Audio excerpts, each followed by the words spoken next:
은혜를 사모하며 예배의 자리로 나아오신 성도님들을 주님의 이름으로 환영하고 축복합니다. 이제 사도신경으로 우리의 신앙을 고백하시겠습니다. 전능하사 천지를 만드신 하나님 아버지를 내가 믿사오며 그 외아들 우리 주 예수 그리스도를 믿사오니 이는 성령으로 잉태하사 동정녀 마리에게 나시고 본디오 빌라도에게 고난을 받으사 십자가에 못 박혀 죽으시고 장사한 지 4일 만에 죽은 자 가운데서 다시 살아나시며 하늘에 오르사 전능하신 하나님 우편에 앉아 계시다가 저리로서 산자와 죽은 자를 심판하러 오시리라. 성령을 믿사오며 거룩한 공회와 성도가 서로 교통하는 것과 죄를 사하여 주시는 것과 몸이 다시 사는 것과 영원히 사는 것을 믿사옵나이다. 아멘.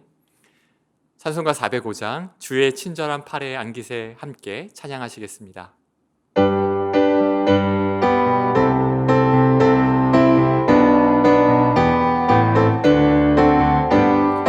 주의 친절한 팔에 안기세 우리 마음이 평안하리니 항상 기쁘고 복이 되겠네. 영원하신 팔에 안기세 주의 팔에 그 크신 팔에 안기세 주의 팔에 영원하신 팔에 안기세.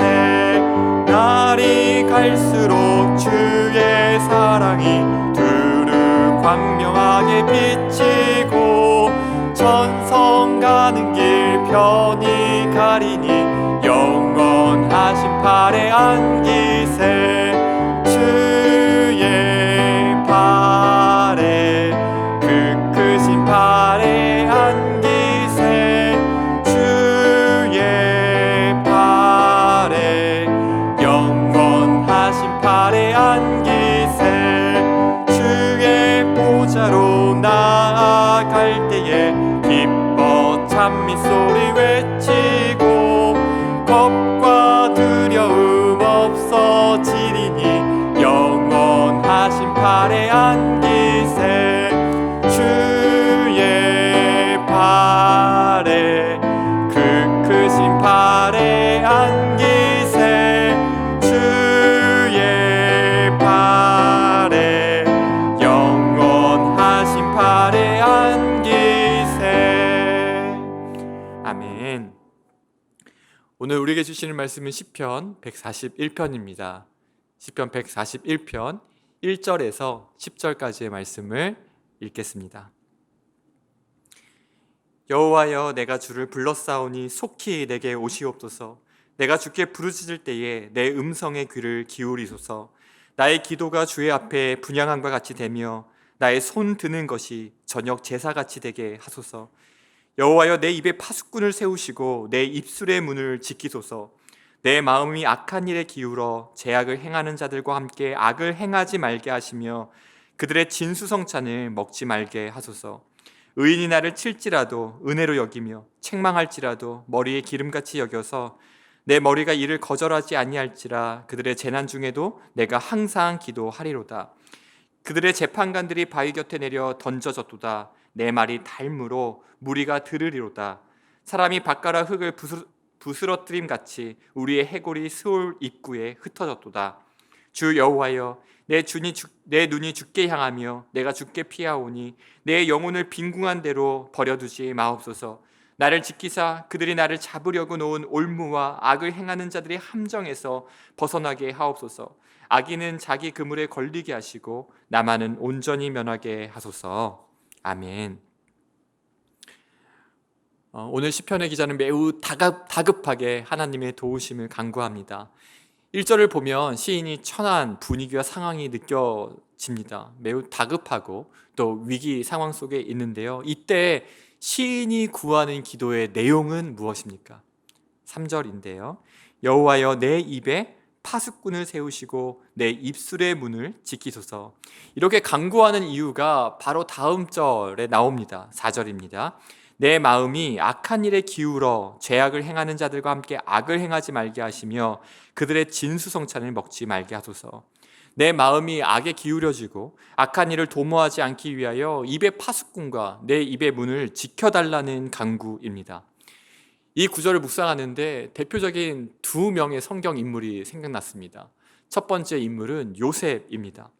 보디발의 아내가 요셉을 유혹하고 죄에 넘어지려고 할 때에 어떠한 말을 합니까? 입에 파수꾼을 세우고 창세기 39장 9절입니다. 그런즉 내가 어찌 이 큰 악을 행하여 하나님께 죄를 지으리이까. 입술에 파수꾼을 세우고 보디발의 아내가 죄에 넘어뜨리려고 할 때에 죄악의 자리에서 빠져나오는 것을 우리가 볼 수 있습니다. 3절이 요셉의 삶에서 그 파수꾼을 세움으로 4절, 오늘 시편에서 이야기하는 4절의 악한 길로 도모하는 것을 막아준 것이죠. 두 번째 생각난 사람은 하와입니다. 요셉과 대조적으로 뱀이 유혹할 때에 하와의 입술이 없는 것은 바로 이 파수꾼입니다. 뱀이 하와에게 하나님이 참으로 너희에게 동산 모든 나무의 열매를 먹지 말라 하시더냐라고 물을 때 하와는 입의 문을 열어서 이렇게 대답합니다. 동산 중앙에 있는 나무의 열매는 하나님의 말씀에 너희는 먹지도 말고 만지지도 말라. 너희가 죽을까 하노라 하셨느니라. 하와의 입술의 문을 지키고 있는 파수꾼이 없다라는 것이 좀 보여지십니까? 만지지도 말라라는 말은 하나님께서 명령하신 내용이 없는 말이었습니다. 죽을까 하노라 라는 하와의 말도 하나님께서 주신 명령과 다릅니다. 입술을 지키는 파수꾼이 하와의 말을 지켜주지 않자 뱀의 유혹에 무너지고 하나님의 말씀에 불순종함으로 죄가 세상에 들어오게 된 것 아닙니까? 한 책에서 이런 내용을 읽은 기억이 있습니다. 언어는 하나님이 섭리하시는 주요한 수단인 동시에 그것은 사탄의 주요 엔진이기도 하다. 우리의 언어가 주님을 높여드리고 하나님의 뜻을 이루어드리는 주요한 섭리의 도구가 될 수도 있고 반대로 사탄의 도구가 될 수도 있다는 것입니다. 여러분, 사탄의 주요 엔진으로 언어가 사용될 때에 그 파괴력이 얼마나 끔찍합니까? 야고보서 3장 6절입니다. 혀는 곧 불이요 불의의 세계라. 혀는 우리 지체 중에서 온몸을 더럽히고 삶의 수레바퀴를 불사르나니 그 사르는 것이 지옥불에서 나느니라. 야고보서 3장 8절입니다. 혀는 능히 길들일 사람이 없나니 쉬지 아니하는 악이요 죽이는 독이 가득한 것이라. 예전에 제가 주일학교 사역을 했을 때 아이들이 학교의 주변 친구들로부터 이렇게 상처를 받고 오면 이 말 때문에 상처를 받은 거죠. 보통 어른들이 아이들에게 이렇게 이야기합니다. 그냥 잊어버려, 좀 흘려보내, 이렇게 이야기하죠. 그런데 말의 힘이 얼마나 강한지요. 말로 인해 상처받은 아이가 저를 찾아오면 그냥 잊어버려, 흘려보내라고 이야기해주지 못했습니다. 왜냐하면 잊으라고 해도 잊혀지지 않고 흘려버리라고 해도 흘려버리지 않는 것이 말의 힘이기 때문입니다. 상처를 싸매어주고 같이 아파해주고 기도해주는 것이 제 역할이었습니다. 혹시 오늘 예배를 드리는 분들 중에 언어로 인해, 누군가의 말로 인해 마음과 영혼에 깊은 상처를 받으신 분이 계시다면 그 상한 마음을 치유하시는 하나님의 어루만지심이 오늘 경험되어지기를 기도합니다. 여러분, 그렇다면 이제 우리가 구체적으로 입술에 파수꾼을 세워야 되는 이 파수꾼은 무엇일까요? 오늘 말씀을 묵상하면서 이 파수꾼의 이름을 여러 개 이렇게 붙여보니까 참 유익했습니다.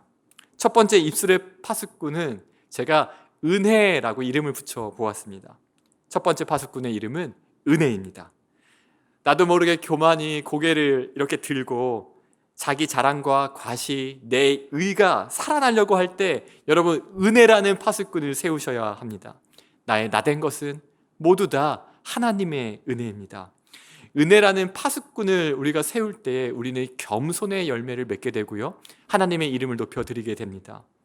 히브리서 12장 15절은 이렇게 이야기합니다. 너희는 하나님의 은혜에 이르지 못하는 자가 없도록 하고. 이 구절은 우리가 어떤 말을 할 때 은혜라는 파수꾼을 세워서 내 마음을 지키는 부분도 있지만 내가 한 말로 인해 다른 사람이 은혜의 자리에서 미끄러지지 않도록 주의해야 한다는 것입니다. 첫 번째 입술의 파수꾼은 은혜입니다. 두 번째 파수꾼은 절제입니다. 절제는 성령의 열매이기도 하죠. 우리의 모두에게 꼭 필요한 파수꾼입니다. 우리는 때로 사람들의 귀를 즐겁게 하기 위하여, 분위기를 돋우기 위하여 과장되고 부풀린 말들, 유익하지 않은 말들을 쉽게 내뱉을 때가 있습니다. 허세와 과장된 말을 할 때가 있죠. 그럴 때 필요한 것이 절제입니다. 세 번째 파수꾼은요, 바로 사랑입니다. 고린도전서 13장은 우리가 사람의 방언과 천사의 말, 아름다운 말을 할지라도 이 입술의 파수꾼 사랑이 없으면 소리나는 구리와 울리는 꽹과리가 된다고 교훈합니다. 우리가 너무나 잘 아는 말씀 아닙니까? 사랑이 우리 입술의 파수꾼이 되어야 됩니다. 사랑이 내 입의 문을 지키게 해야 합니다. 사랑이 없으면 아무리 아름답고 화려한 말일지라도 성경은 오늘 아무 유익이 없다, 울리는 꽹과리와 같다라고 알려줍니다. 여러분, 우리의 입술의 문이 사랑으로 지켜지길 기도하길 원합니다. 그래서 우리가 입을 한번 떼면, 한번 뗄 때마다 그리스도의 사랑이, 그리스도의 향기가 흘러갔으면 좋겠습니다. 네 번째 파수꾼은 잠언 15장 23절 말씀을 묵상할 때 떠올려 봤는데요. 잠언 15장 23절 말씀입니다. 사람은 그 입의 대답으로 말미암아 기쁨을 얻나니 때에 맞는 말이 얼마나 아름다운고. 여기서 필요한 입술의 파수꾼이 무엇일까요? 자막으로 나온 것처럼 바로 지혜입니다. 말을 많이 하는 그 위치에 있을수록이요, 또 많은 사람들과 만나서 대화를 나눌수록 우리에게 이 때에 맞는 말을 하는 지혜가 꼭 필요합니다. 마지막으로 성경은 누군가를 우리가 때로는 훈계해야 할 때도 있고 권면의 말을 할 때도 있는데, 이때 필요한 것을 디모데 후서 2장과 골로새서 3장에서 알려줍니다. 디모데 후서 2장 25절은 훈계할 때 꼭 필요한 파수꾼을 알려주는데요, 그것은 온유함이고요. 골로새서 3장 16절이 우리가 누군가에게 권면할 때에 꼭 필요한 파수꾼으로 알려주는 것은 바로 그리스도의 말씀입니다. 골로새서 3장 16절은 이렇게 이야기합니다. 그리스도의 말씀이 너희 속에 풍성히 거하여 모든 지혜로 피차 가르치며 권면하고. 권면하기 전에 전제 조건이 무엇입니까? 먼저 우리의 마음이 그리스도의 말씀으로 충만해야 한다는 것입니다. 훈계할 때에는 어떠한 파수꾼이 필요합니까? 온유가 필요합니다. 이 6가지 입술의 파수꾼, 은혜, 절제, 사랑, 지혜, 온유와 그리스도의 말씀, 이 6가지 입술의 파수꾼이 우리의 입술의 문과 또 저의 그 오늘 모든 만나고 대화하는 사람들의 언어 생활 가운데 우리의 입의 문을 지켜주시기를 원합니다. 여러분, 시편 기자가 절체절명의 위기에 또 다급한 순간에 입술의 파수꾼을 세워주시기를 하나님께 기도한 것은 어떠한 의미가 있을까요? 입술을 지키는 것은 나의 힘으로 불가능하다라는 의미가 있지 않을까요? 다윗이 위급한 상황 가운데 아침과 저녁으로 하나님께 올려드렸던 간구와 같이, 주님, 오늘 저의 입술을 지켜주옵소서, 제 입의 문에 파수꾼을 세워주세요 라고 기도하는 새벽이 되기를 간절히 원합니다. 함께 기도하시겠습니다.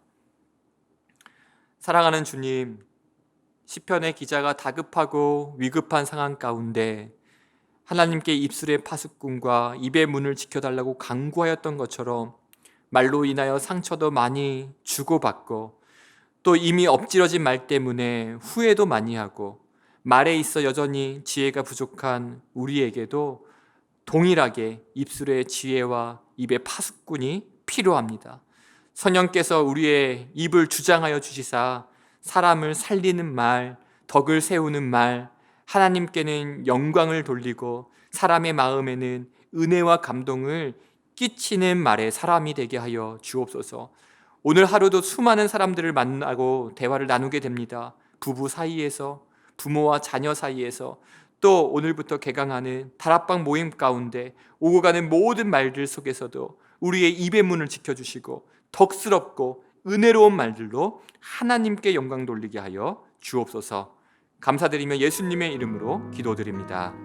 아멘. 오늘 두 가지 기도 제목으로 함께 기도하겠습니다. 나의 입술에 파수꾼을 세우셔서 입술로 범죄하지 않게 하시고 하나님께 영광 돌리게 하여 주옵소서. 은혜와 절제, 사랑과 지혜, 온유와 그리스도의 말씀으로 입술의 문을 지켜주셔서 그리스도의 사랑과 덕이 나를 통하여 흘러가게 하여 주옵소서라고 우리 이 시간 다 함께 기도하시겠습니다.